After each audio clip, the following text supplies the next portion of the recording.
যারা মায়ের গায়ে হাত বাড়িয়েছেন, অপমান করেছেন, তোমরা ক্ষমা চাও, তওবা করো, আল্লাহ তোমাদেরকে মাফ করে দেবেন। কিন্তু পরিষ্কার বলে দিচ্ছি, আমাদের জীবনের চাইতে আমাদের মায়েদের ইজ্জতের মূল্য আমাদের কাছে অনেক বেশি।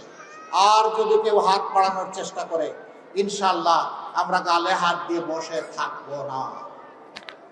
মায়ের সন্তানের আমরা গর্জে উঠবো, যে কোনো মূল্যে আমাদের মায়ের মর্যাদা আমরা ইনশাআল্লাহ রক্ষা করব।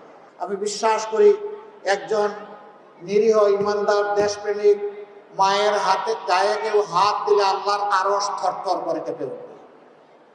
এই কাজ কেউ করবে না। যারা করেছো তোমরা তওবা করো, তোমরা মায়েদের কাছে ক্ষমা চাও, তোমরা ভবিষ্যতে এই ধরনের অপকর্মের চিন্তাও করবে না। আল্লাহ চাইলে তোমাদেরকে ক্ষমা করে দিতে পারেন, আমাদের মাওরাও তোমাদেরকে ক্ষমা করে দিতে পারেন। তবে মনে রাখবা, যারা হযরতে খাদিজা, হযরতে নুসাইবা এবং হযরতে হিন্দার যারা উত্তরসূরি, তাদেরকে চোখ রাঙ্গানি দিয়ে থামিয়ে দেওয়া যাবে না।